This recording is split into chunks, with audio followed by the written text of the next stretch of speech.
En esta enseñanza voy a presentar un análisis general de Efesios 2 del 11 al 22 y lo que voy a compartir es parte del proceso que yo uso cada vez que preparo un sermón.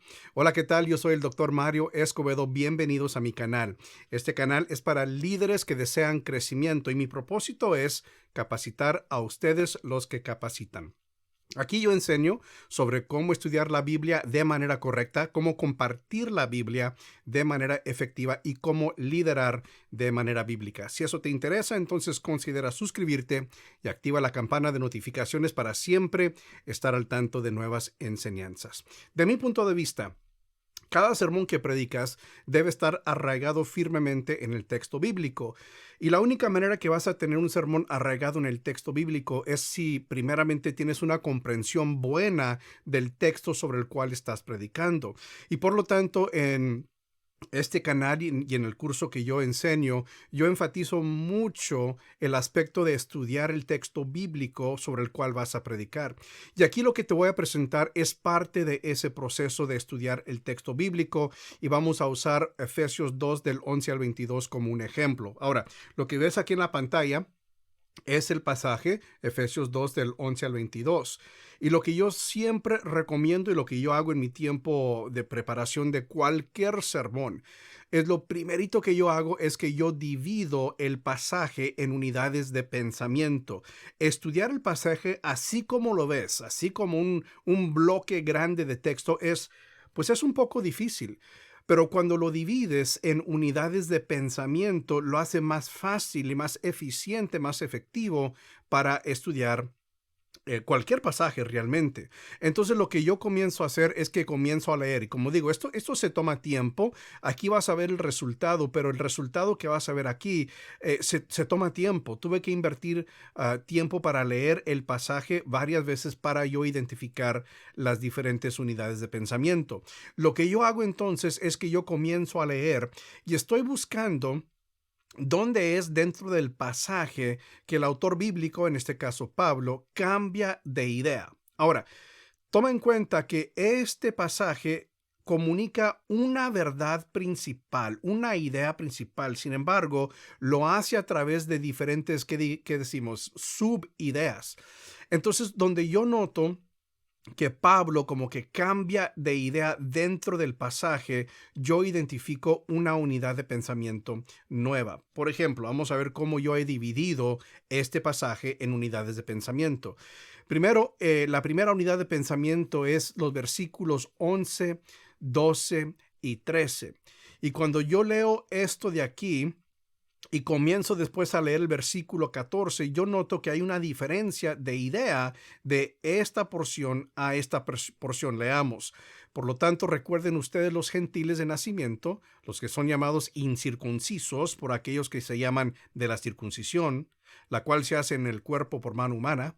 Recuerden que en ese entonces ustedes estaban separados de Cristo, excluidos de la ciudadanía de Israel y ajenos a los pactos de la promesa, sin esperanza y sin Dios en el mundo. Pero ahora, en Cristo Jesús, a ustedes que antes estaban lejos, Dios los ha acercado mediante la sangre de Cristo. Ahora, ahí está una idea muy clara de la diferencia entre los judíos y los gentiles y cómo anterior a conocer a Jesús, los gentiles estaban excluidos. Sin embargo, a través de Jesús, entonces ahora han sido acercados a Dios. Pero cuando cruzamos al versículo 14, notamos una diferencia. Es sutil el cambio, o sea, obviamente sigue siendo parte del mismo tema que se desarrolla en este pasaje. Sin embargo, sí hay un cambio, hay como un subidea, fíjate. Porque Cristo es nuestra paz. De los dos pueblos ha hecho uno solo. Entonces, fíjate lo que sucede. Aquí Pablo está hablando cómo a través del sacrificio de Jesús, los gentiles ahora son parte de la familia de Dios. Y aquí está hablando de cómo a través de Jesús, dos, digamos, enemigos ahora son una sola familia. Fíjate ese cambio de idea sutil que introdujo el apóstol Pablo. Versículo 15.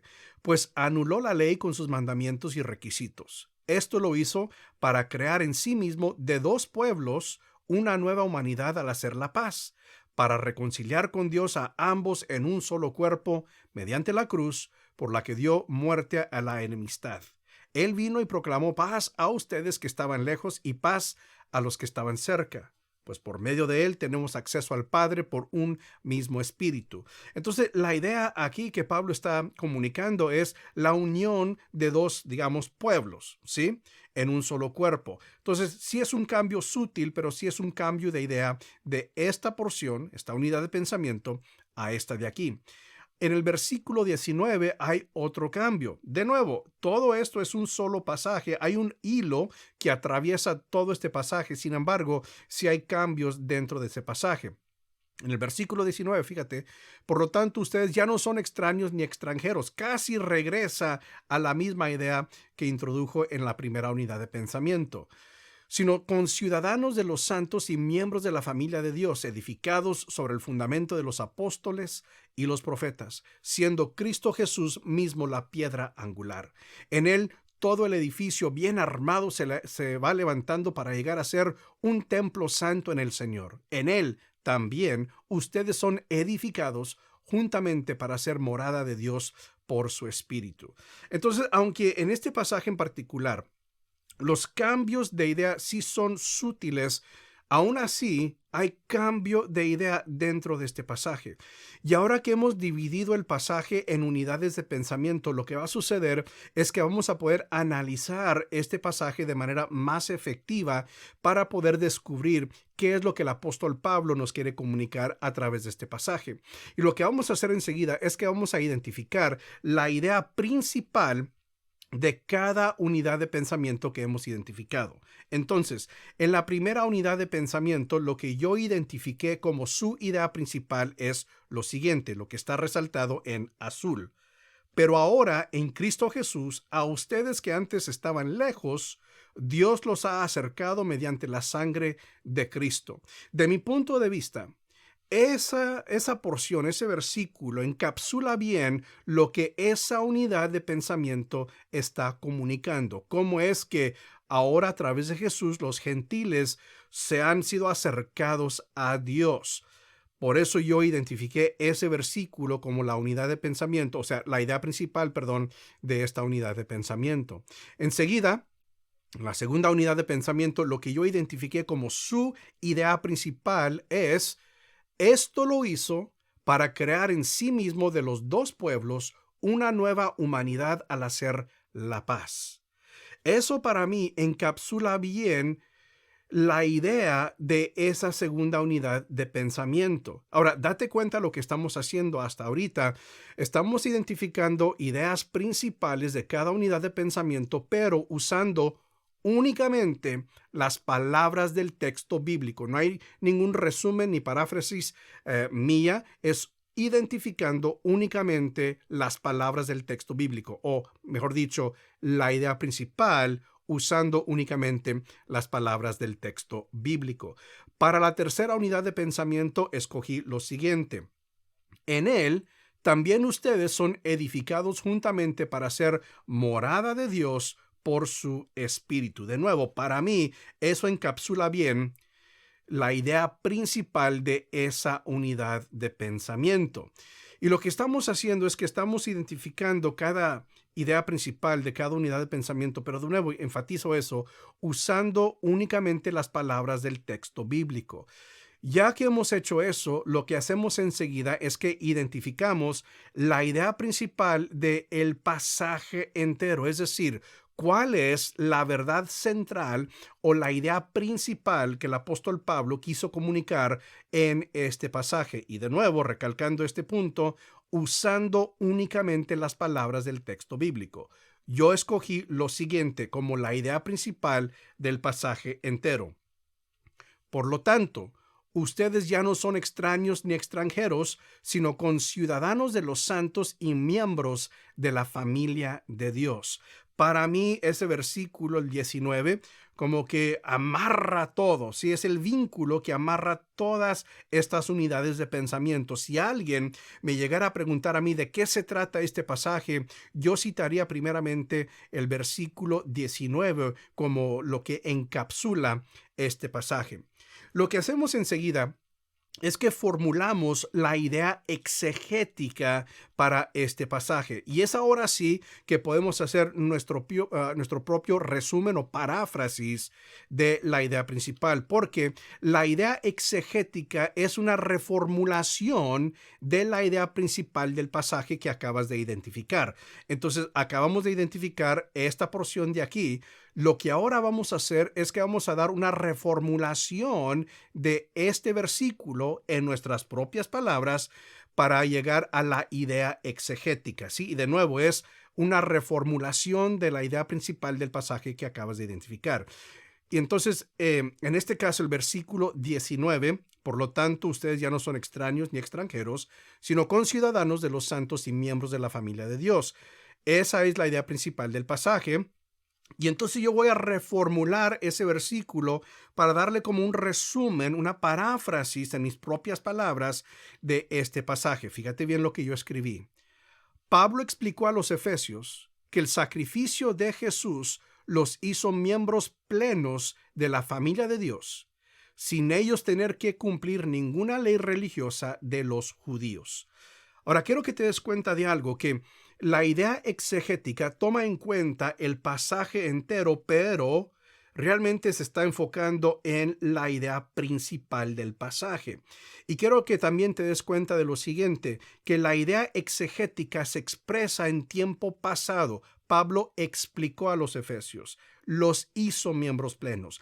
En este punto del proceso, estamos nada más tratando de identificar lo que sucedió en el contexto histórico y literario del pasaje que estamos estudiando. Fíjate cómo no hemos hecho ninguna aplicación contemporánea, ninguna interpretación teológica. Eso se hace más adelante, después en este proceso. Pero por el momento, el propósito, la meta es tener una buena comprensión del texto bíblico en su contexto. ¿Qué quiso decir para ellos en aquel entonces?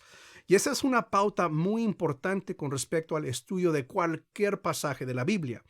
Antes de poder entender lo que la Biblia significa para nosotros hoy en día, tenemos que primeramente entender lo que quiso significar para los recipientes originales. Porque si ignoramos esa pauta, ese principio de estudio bíblico, es muy fácil entonces hacer que la Biblia diga algo que nunca quiso decir. Por eso es importante comenzar cualquier sermón o preparación de sermón con un análisis del pasaje bíblico para tener buena comprensión de lo que quiso decir para entonces poder hacer aplicación contemporáneas. Y eso es lo que vamos a hacer enseguida al analizar o formular la verdad transcultural. Pero antes de hacer eso, quiero que escuches este breve mensaje. Muchos piensan erróneamente que buenos predicadores así nacen. No es cierto, buenos predicadores no nacen, se hacen. Y por eso te quiero presentar Sermones que Transforman, un curso preparado por el Dr. Mario Escobedo. Sermones que Transforman te enseña paso por paso un proceso de comienzo a fin para preparar sermones. Al terminar este curso, conocerás un proceso confiable para preparar sermones arraigados en la Biblia. Predicarás confiadamente sabiendo que tu sermón está basado en la Biblia y que impulsará a tus oyentes a crecer. Para más información visita marioescobedo.com y pulsa la imagen de Sermones que Transforman. Muy bien, ya identificamos la idea principal del pasaje, ya formulamos la idea exegética que quiso decir, una reformulación, pero ahora lo que queremos hacer es buscar la manera de hacer relevante y aplicable a nuestro tiempo esa verdad central del pasaje que estamos estudiando. Y para hacer eso, formulamos la verdad transcultural. La verdad transcultural es una verdad transcultural que es una declaración basada sobre una verdad bíblica, pero que es aplicable en cualquier época y en cualquier cultura. Y la verdad transcultural, como digo, se basa sobre la idea exegética. Así como la idea exegética se basa sobre la idea principal, la verdad transcultural se basa sobre la idea exegética. Ahora, déjame enseñarte la verdad transcultural que yo formulé para este pasaje y creo que eso va a aclarar lo que es una verdad transcultural. Fíjate bien. Pertenencia, en la familia de Dios se obtiene únicamente a través de la fe en el sacrificio de Jesús. Esa declaración que yo formulé fue verdad en el tiempo de los Efesios, los recipientes originales, fue verdad 500 años después, es verdad hoy en día, y si Jesús tardara en regresar por nosotros, seguirá siendo verdad en 500 años más. Es una verdad transcultural. Esta verdad transcultural es verdad en México, en Sudamérica, en la China, en los Estados Unidos. Es una verdad transcultural. Siempre será una verdad. Y date cuenta cómo es una reformulación de la idea exegética. La idea exegética es aplicable únicamente a ese tiempo, a los recipientes originales, a su situación y contexto único. Pero por eso formulamos una verdad transcultural para entonces crear un puente del allá y el entonces a nosotros hoy en día. Y esa verdad transcultural es lo que nos va a ayudar a nosotros a formar aplicaciones relevantes a nuestros oyentes, a los que están escuchando nuestros sermones. Y entonces lo que puedes hacer de aquí es tratar o comenzar a formar tu sermón y buscar maneras contemporáneas de aplicar esta verdad transcultural. Tal vez va a ser algo como lo siguiente: mira, tú no tienes que hacer y hacer y hacer para merecerte la salvación de Dios. Algunos te dirán hoy en día que tienes que ser buena persona para entrar al cielo, pero eso no es cierto. Veamos lo que dice la Biblia. Y entonces puedes examinar el pasaje bíblico, elaborar esta verdad transcultural y hacer aplicaciones específicas a lo que estamos viviendo hoy en día. Buscar ejemplos específicos de lo que se está viendo hoy en día en el mundo y entonces dirigirnos a esas situaciones usando el texto bíblico que es aplicable en este caso. Entonces, muy importante el proceso que nosotros utilizamos de identificar la idea principal del pasaje, formular la idea exegética y entonces formular la verdad transcultural. Y si haces eso y preparas un sermón usando esa secuencia, mira, te vas a asegurar de que tu sermón esté arraigado en el texto bíblico, y eso es exactamente lo que queremos hacer. Y este es parte del proceso, como digo, que yo enseño en mi curso de sermones que transforman, que va a estar disponible de nuevo en abril del 2020, y te puedes unir a la lista de espera en mi sitio web marioescobedo.com. Esto es importante, estudiar el pasaje bíblico de manera correcta. Porque mira, es la palabra de Dios la que va a obrar transformación en la vida de tu oyente. No son tus experiencias, tus anécdotas. Eso es de ayuda, o sea, debe complementar el sermón, pero todo tiene que estar arraigado y basado en el texto bíblico para que haya una transformación real en la vida de tu oyente.